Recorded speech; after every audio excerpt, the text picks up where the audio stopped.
प्यारे बच्चों, मैं जोगिंद्र कुमार, सहायक अध्यापक राजकीय उच्च प्राथमिक विद्यालय बालचंदवाला। आज के ऑनलाइन गणित शिक्षण बाय जोगिंद्र कार्यक्रम में आपका स्वागत करता हूं। आज हम कक्षा 7 अध्याय 1 पूर्णांक के अंतर्गत पूर्णांकों के गुणन के गुण के बारे में चर्चा करेंगे। इससे पहले वीडियो में हमने पूर्णांकों के योग और व्यकलन के गुणधर्म के बारे में चर्चा की थी। आज हम गुणन के अंतर्गत समृद्ध, गुणन की क्रम विनिमेयता, शून्य से गुणन, गुणात्मक तत्समक, गुणन साहचर्य, और वितरण गुण के बारे में चर्चा करेंगे। इस वीडियो को आप पूरा देखना, ये आपके लिए बहुत लाभकारी वीडियो रहेगा। आइए देखते हैं। नंबर 1, गुणन के अंतर्गत समृद्ध। अब गुणन के अंतर्गत समृद्ध, सबसे पहले तो मैं एक गुणा के बारे में आपको बता देता हूं, क्योंकि अभी तक हमने योग और व्यकलन ही किया है। तो गुणा में भी लगभग योग जैसे ही नियम है। जैसे मान लो, इसमें मैंने एक बात पहले बताई थी, समान चिन्ह और असमान चिन्ह। तो इसमें भी देखो, ये कैसे चिन्ह है, ये प्लस का चिन्ह है और ये माइनस का चिन्ह है। इनकी आपस में गुणा हो रही है, तो आंसर माइनस का आएगा। यानी कि असमान चिन्ह है, वहां पर तो घटते थे, पर यहां पर असमान चिन्ह में घटने का चिन्ह आएगा। कौन सा चिन्ह आएगा? घटने का। यहां पर भी असमान चिन्ह है, और जब इनकी गुणा करते हैं तो घटने वाला चिन्ह आएगा, यानी कि माइनस का चिन्ह आएगा।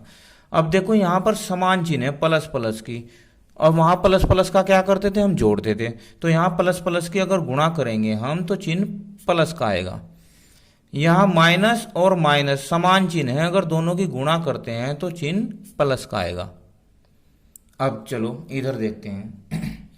अब समवृत्त का मतलब होता है कि अगर मैं पूर्णांकों की आपस में गुणा करता हूं तो हमारा आंसर पूर्णांक आता है या नहीं आता है। अगर पूर्णांक आता है तो पूर्णांकों के गुणन के लिए समवृत्त है, नहीं तो नहीं है। चलो करते हैं।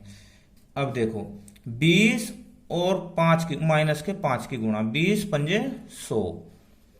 अब यहां पर मैंने पहले ही बताया आपको, ये प्लस का होगा 20 और ये माइनस का, तो आंसर कैसा आएगा? माइनस का, क्योंकि इनके चिन्ह अलग अलग है, असमान है। तो आंसर आया हमारा माइनस का, जो कि एक पूर्णांक है।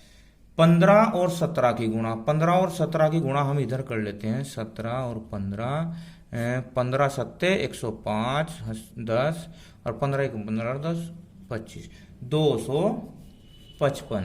कितना? 255। अब आप ये देखो, ये माइनस ये प्लस, यानी कि असमान चिन्ह है, अलग अलग चिन्ह है, तो आंसर माइनस का आएगा, जो कि पूर्णांक है। 4 पंजे 20, ये प्लस प्लस के 4 पंजे 20, आंसर प्लस का आएगा। और 10 की और 20 की गुणा, माइनस 10 और माइनस 20, तो 10 दूनी 20, यानी 20 के ना की एक जीरो तो पहले होगी, और 10 दूनी 20, 200। और माइनस माइनस समान चिन्ह है, तो आंसर प्लस का आएगा, आंसर प्लस का आएगा। तो इस प्रकार हम कह सकते हैं कि सभी, क्या कह सकते हैं हम? सभी पूर्णांकों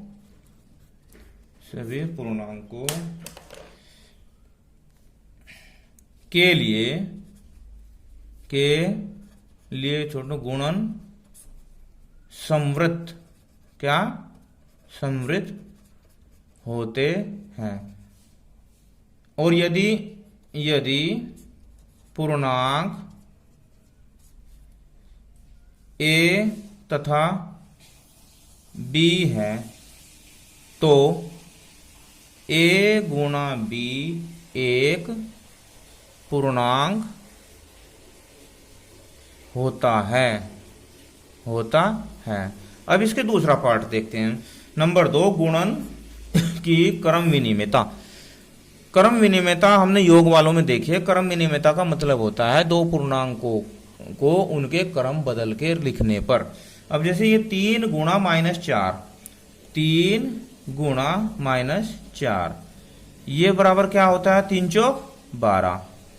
और अगर मैं इनके पूर्णांकों की क्रम बदल देता हूं, मैं लिख देता हूं माइनस का 4 पहले और गुणा 3, तो फिर क्या होगा? देखो, 4 माइनस का 4 पहले लिख दिया और गुणा 3, तो 4 तिया 12, फिर 12 ही होगा माइनस का। इधर देखो, 12 तिया 36, 360 माइनस आया। और अगर मैं 12 इधर लिख देता हूं और 30 माइनस का 30 इधर लिख देता हूं तो 12 तिया 36, 360 आएगा। और ये 15 की और 10 की गुणा 150। और अगर मैं, ये सब बराबर आ रहे हैं, अगर मैं इधर 10 गुणा 15 कर देता हूं तो ये भी 150 बराबर है। और 4 पंजे 20, समान चिन्ह तो प्लस का आएगा, 4 पंजे 20। और अगर मैं -5 इधर लिख देता हूं और इनका क्रम बदल के और -4 तो 5 चौक 20, ये भी तो ये बराबर आ रहे हैं। तो हम लिख सकते हैं कि पूर्णांक के गुणन क्रम विनिमय, क्या क्रम विनिमय होते हैं। अब ए बी पूर्णांक के लिए ले लेते हैं। ए बी पूर्णांक है तो ए गुणा बी बराबर बी गुणा ए, इनके मैंने क्रम बदल दिए हैं तो ए गुणा बी बराबर बी गुणा ए। नंबर 3, शून्य से गुणन। अब यदि किसी पूर्णांक में शून्य से गुणा किया जाता है तो वह शून्य हो जाता है। और शून्य का गुणनफल शून्य होता है, देखते हैं। -3 गुणा 0, इसका आंसर 0 आएगा। 0 की और -4 की गुणा 0 आएगी। -5 गुणा 0, इसका भी आंसर 0 आएगा। और 0 की गुणा -6 में करते हैं तो इसका भी आंसर 0 आएगा। यानी कि किसी पूर्णांक के ऋणात्मक धनात्मक होने का कोई प्रभाव नहीं पड़ता। अगर उसमें हम शून्य की गुणा करते हो तो वह शून्य हो जाएगा, चाहे वो ऋणात्मक पूर्णांक है, चाहे वो धनात्मक पूर्णांक है, चाहे वो शून्य पूर्णांक है। इसलिए हम पूर्णांक ए के लिए कह सकते हैं ए गुणा 0 बराबर 0। नंबर 4, गुणात्मक तत्समक। यदि किसी पूर्णांक में 1 की गुणा की जाती है तो वह पूर्णांक ज्यों का त्यों रहता है। इस प्रकार हम कह सकते हैं कि पूर्णांकों के लिए देखो गुणा करके देखते हैं। -3 गुणा 1 तो 3 एकम 3, -4 गुणा 1 तो 4, दोनों असमान तो माइनस का आंसर। 1 की गुणा 5 में करते हैं तो 1 पंजे 5, ये भी माइनस का 5 आंसर। 7 एकम 7। अब ये बताओ, इनमें हमने जो गुणा की है 1 की, इन पर कोई प्रभाव पड़ा? कोई प्रभाव नहीं पड़ा। इस प्रकार हम कह सकते हैं कि एक पूर्णांकों के लिए गुणात्मक तत्समक है। यानी पूर्णांक ए के लिए ए गुणा 1 बराबर 1 गुणा ए, कोई फर्क नहीं पड़ता, बराबर ए। अब नंबर 5, गुणन साहचर्य गुण।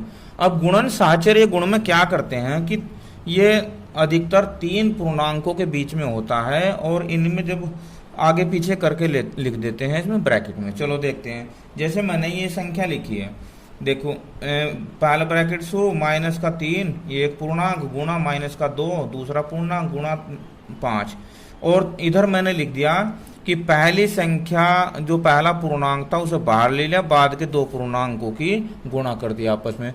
तो अगर इन दोनों कंडीशन में इन दोनों का आंसर सेम है तो हम कह सकते हैं कि ये गुणन के लिए भी, पूर्णांकों के गुणन के लिए भी साहचर्य होता है। चलो अब देखते हैं कैसे।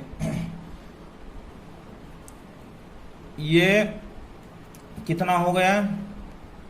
-3 और ये -2 तो 3 दूनी 6, कितना हो गया? 6।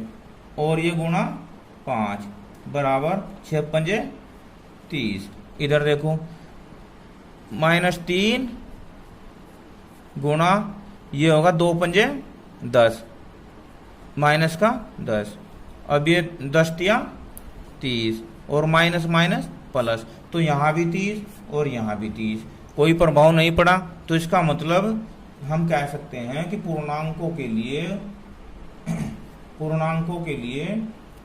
लिखते हैं, पूर्णांकों के लिए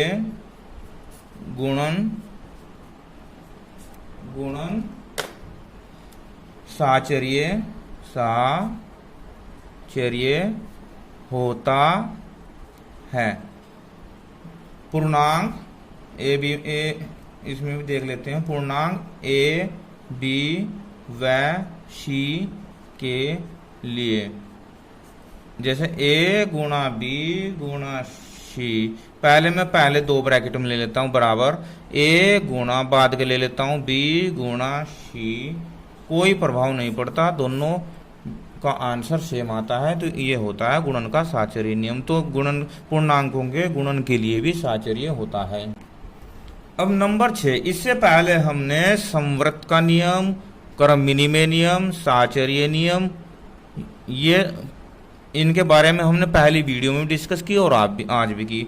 पर आज ये छठा नंबर जो है वितरण का गुण। वितरण के गुण में क्या होता है कि जैसे मैंने ये दिया है कि 16 गुना ब्रैकेट में 10 + 2, तो और इधर मैंने पहले 16 की गुना 10 में कर दी, देखो, फिर प्लस का चिन्ह है, फिर 16 की गुना 2 में कर दी। तो ये मैंने वितरण ये मैंने तोड़ के लिख दिए, अलग अलग तोड़ के लिख दिए।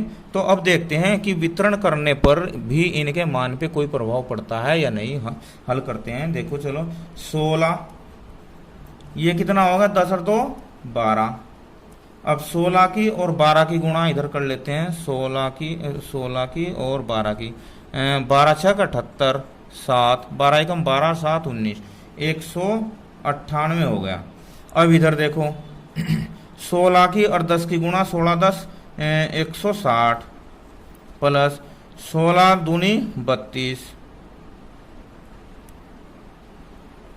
ये सॉरी ये गलत होगा, 12 × 6 = 72, ये 2 है, ये 2 है। तो इधर ये होगा 160 और 32 192। तो देखो यहाँ भी 192 और यहाँ भी 192।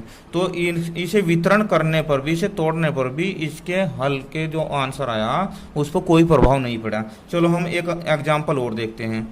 अब इसे मैं लिखता हूँ, इसे लिख देता हूँ मैं तोड़ के। पहले लिया मैंने -2 गुणा 3 + 5, तो हम इसे अलग अलग कर लेते हैं, गुणा 3 प्लस -2 गुणा 5। इनके भी देखते हैं, इन्हें सोल्व करके हम। ये -2 गुणा 3 और 5 8, तो 2 8 16, ये आ गया 16। और इधर 2 तिया 6 और 2 पंजे 10, ये माइनस हो जाएगा 10, 10 6 16। अब यहाँ भी 16 और यहाँ भी 16, तो इस पे भी कोई प्रभाव नहीं पड़ा। तो इस प्रकार हम कह सकते हैं कि पूर्णांकों के योग पर गुणन का वितरण नियम सत्य है। या ऐसे पूर्णांक ए बी सी के लिए, पूर्णांक ए बी सी के लिए क्या लिख सकते हैं हम, ए गुणा बी प्लस सी बराबर ए गुणा बी प्लस ए गुणा सी, जो कि सत्य है। आज हमने अपनी इस वीडियो में पूर्णांकों के गुण के बारे में चर्चा की।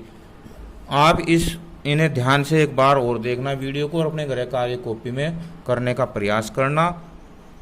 अब वीडियो अच्छी लगी तो मुझे कमेंट में ज़रूर बताना। धन्यवाद।